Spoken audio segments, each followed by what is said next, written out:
Hey, hello. Hey, hey. Fuck is chat?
Hamlin Towns in Brunswick, my famous Hanover city. The River Weser, deep and wide, washes its wall on the southern side. A pleasanter spot you've never spied. But when begins my ditty, almost 500 years ago, to see the townsfolk suffer so from vermin was a pity. Rats, they fought the dogs and killed the cats, and bit the babies in the cradles, made the cheeses from the vats, and licked the soup from the cooks' old ladles, split open the kegs of salted sprats, made nest men's Sunday hats, and even spoiled the women's chats by drowning out their speaking with shrieking and squeaking in 50 different sharps and flats. At last, before the body to the town hall came walking. "'Tis clear," cried they, "our mayor's a naughty, and as for our corporation, Shocking. To think we buy gowns lined with ermine, for dolts who can't or won't determine what's best to rid us of our vermin. You hope because you're old and obese to find in the furry cynic robes ease. Rouse up, sirs, give your brains a racking, to find the remedy we are lacking, or sure as fate will send you packing. At this, the mayor and corporation quaked with a mighty consternation. An hour they sat in council. At length the mayor broke silence. For a guilder, I'd my ermine gown sell. I wish I were a mile hence. It's easy to bid one, rack one, bring. I'm sure my poor head aches again. I scratch it so, but all in vain. Oh, for a trap, a trap, a trap. Just he said this, what should hap? At the chamber door, but a gentle tap. Bless us, cried the mayor, what's that? With the corporation as he sat, looking little through wondrous fat, nor brighter were his eyes, nor moister, than a too long opened oyster. Save one at noon his paunch for muteness, for a plate of turtle green and gluteness.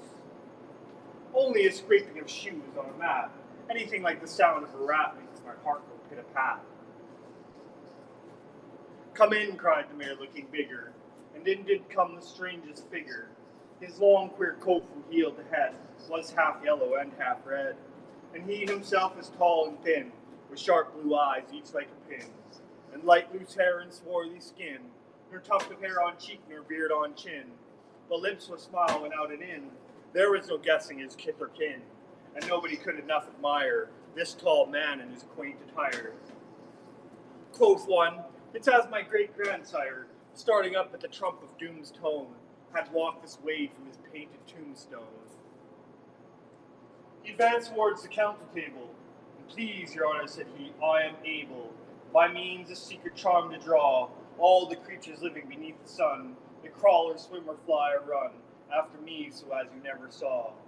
And I chiefly use my charm on creatures that do people harm, the mole and toad and newt and viper, and people call me the Pied Piper. And here they noticed round his neck a scarf of red and yellow stripe, to match with his coat of self-same check. And at scarf's end hung a pipe, and his fingers they noticed were ever straying, as if impatient to be playing, upon this pipe, as low it dangled, over his vesture so old-fangled. Yes, said he, Pied Piper as I am, in Tartary I fed the cam, last June was huge swarms of gnats. I eased in Asia the Nizam, the monstrous brood of vampire bats.